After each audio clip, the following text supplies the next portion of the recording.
بسم اللہ الرحمن الرحیم۔ کیا ہم نے کبھی یہ سوچا کہ روزہ اللہ تعالیٰ نے ہم پر فرض کیوں کیا ہے؟ اللہ اس روزے کے بدلے میں ہم سے کیا چاہتے ہیں؟ یا دوسرے الفاظ میں اس سوال کو یوں کیا جا سکتا ہے کہ روزے کا مقصد کیا ہے؟ ہم لوگ صبح سحری کرتے ہیں اور شام تک کھانے پینے کی کسی بھی چیز کے قریب نہیں جاتے۔ ہم مباشرت جماع کے قریب نہیں جاتے اور پھر شام کو افطاری کر لیتے ہیں اور ہم یہ سمجھتے ہیں کہ ہمارا روزہ ہو گیا اور ہم روزے دار ہیں۔ دیکھیں، ہم آپس میں ایک دوسرے کے نزدیک تو روزے دار ہیں یہ کرنے کے ساتھ، لیکن اللہ کے ہاں روزے دار کون شمار ہوگا؟ اور اللہ کے ہاں روزے دار شمار ہونے کا مطلب یہ ہے کہ اللہ تعالیٰ نے روزہ رکھنے پر جو انعامات رکھے ہوئے ہیں وہ کن لوگوں کو ملیں گے۔ روزے کے متعلق یہ حدیث کافی ہے جو صحیح بخاری میں ہے اور حدیث قدسی ہے۔ اللہ تعالیٰ کا فرمان ہے، الصوم لی وانا اجزی بہ، روزہ میرے لیے ہے، میں ہی اس کا بدلہ دوں گا۔ یعنی روزے کا کیا بدلہ ہے کسی کو معلوم نہیں۔ فرشتوں کو یہ نہیں بتایا گیا کہ روزے کے بدلے میں نامہ اعمال میں کتنا اجر لکھنا ہے، جیسے کہ باقی تمام نیکیوں کے متعلق قاعدہ اور کلیہ وضع کر دیا گیا۔ ہر ایک نیکی کم از کم 10 کے برابر ہے، اور پھر جس شخص کی نیکی میں جتنی محبت الہی ہوئی، جتنی اتباع سنت ہوئی، جتنا خشوع خضوع ہوا، اتنی ہی یہ نیکی بڑھتی چلی جائے گی، اس کا اجر و ثواب بڑھتا چلا جائے گا۔ لیکن روزہ اللہ تعالیٰ کو اس قدر محبوب ہے کہ اللہ تعالیٰ نے اس کا اجر کسی کو نہیں بتایا، بلکہ یہ کہا کہ یہ میرے لیے ہے، میں ہی اس کا اجر دوں گا۔ اس کے علاوہ روزے کے بے شمار انعامات ہیں۔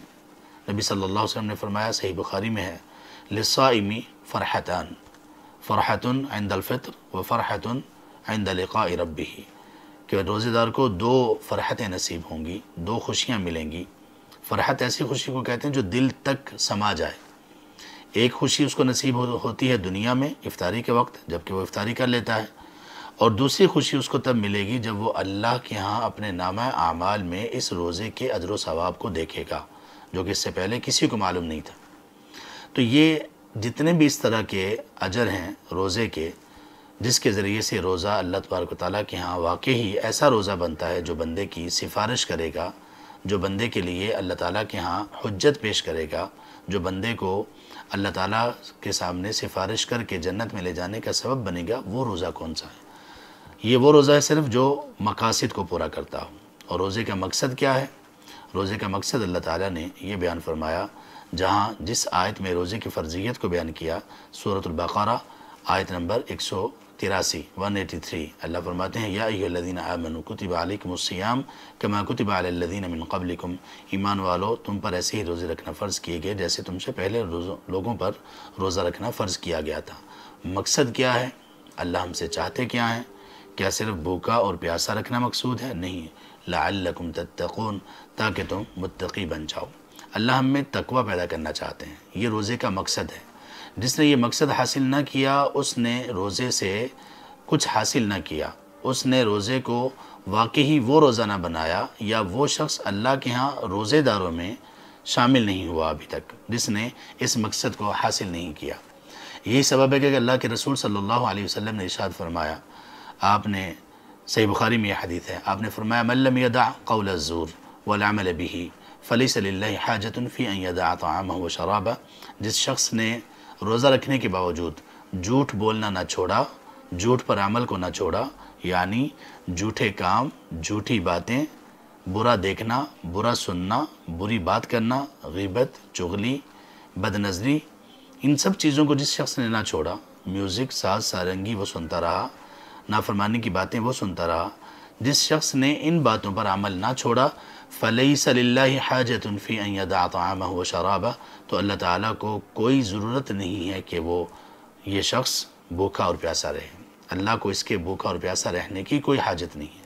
کیا مطلب؟ اس کا مطلب بڑا ہی واضح اور دو ٹوک ہے کہ اللہ تعالیٰ کو ایسے روزے مقبول نہیں ہیں، اللہ ایسے روزے نہیں چاہتے۔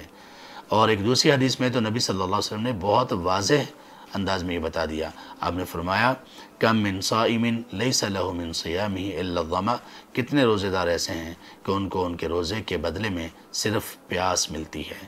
کیا مطلب؟ کہ ان کے روزے کے بدلے میں کوئی اجر کوئی ثواب ان کو نصیب نہیں ہوتا، بلکہ دنیا میں یہ پیاس اور بھوک کی شدت کو برداشت کرتا ہے اور یہی روزے کے بدلے میں اس کو ملتی ہے۔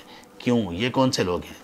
یہ وہ لوگ ہیں جنہوں نے روزہ کا طریقہ تو ٹھیک تھا، صبح سے شام تک بھوکے تو رہے، کچھ کھایا پیا نہیں، لیکن ان لوگوں نے روزے کے مقصد کو نہیں پایا۔